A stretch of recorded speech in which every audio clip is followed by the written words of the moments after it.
നമ്മുടെ സ്വദേശാമി രാമകൃഷ്ണപിള്ളയെക്കുറിച്ചും വക്കം അബ്ദുൽ ഖാദർ മൗലവിയെക്കുറിച്ചൊക്കെ പറഞ്ഞു.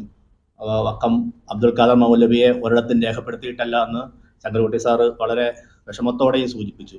ഇന്ന് അവിടെയും സഭയിൽ സെനറ്റ് മീറ്റിങ്ങിൽ അതേ ഒരു സംഭവം ഉണ്ടായി. കാരണം സെനറ്റ് യോഗത്തിൽ നിന്ന് ബജറ്റ് സമ്മേളനമായിരുന്നു. ബജറ്റ് അവതരിപ്പിച്ചുകൊണ്ട് വളരെ ടാഗോറിൻ്റെയും മാർട്ടിൻ ലൂതർ കിങ്ങിൻ്റെയും ഒക്കെ വാക്യങ്ങളും വരികളും ഒക്കെ കോട്ട് ചെയ്തുകൊണ്ടുള്ള ഒരു ബജറ്റായിരുന്നു. അതിൻ്റെ അകത്ത് സാംസ്കാരിക നവോത്ഥാനമാണ് വലിയ സംഭവം. അതിനുവേണ്ടിയാണ് ഇടതുപക്ഷ സർക്കാരും പിണറായി.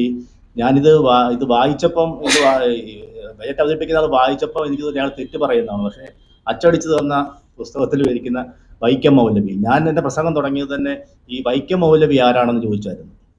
ഞാൻ കോട്ടയംകാരനാണ്, ഞങ്ങളുടെ അടുത്താണ് വൈക്കം. ഞങ്ങൾക്ക് അവിടെ ഒരു വൈക്കത്തൊരു മൗലവിയെ ഇങ്ങനെ 4 പേർ അറിയുന്ന സാംസ്കാരിക നായകനായിട്ട് അറിഞ്ഞുകൂടാ. അപ്പോഴാണ് അവർക്ക് അതായത് വക്കം മൗലവിയാണ്. അപ്പം അത്രയ്ക്കേ ഉള്ളൂ. ഇത്രയും ഈ പറഞ്ഞതുപോലെ നമുക്കറിയാം. ഇപ്പം നമ്മൾ സ്വദേശാമാനി രാമകൃഷ്ണപിള്ളയെ കുറിച്ച് പറയുമ്പം അങ്ങനെ ഒരു പത്രപ്രവർത്തകൻ രാജഭരണത്തിനെതിരെ രാജാവിനെതിരെ കൃത്യമായിട്ട് നിലപാടെടുത്ത് പത്രപ്രവർത്തനം നടത്തിയ ഒരു ശക്തനായ ഇന്ത്യൻ പത്രപ്രവർത്തകന്റെ മാതൃക, അല്ലെങ്കിൽ മലയാള പത്രപ്രവർത്തകരെല്ലാം ഗുരുസ്ഥാനത്ത് നിൽക്കുന്ന ഒരു പത്രപ്രവർത്തകനാകാൻ പ്രചോദനം നൽകിയ, അല്ല ഒരു കെട്ടുപാടുമില്ലാതെ അദ്ദേഹത്തെ തുറന്നുവിട്ട ഒരു പത്രമുതലാളിയാണ് വക്കം അബ്ദുൽ ഖാദർ മൗലവി.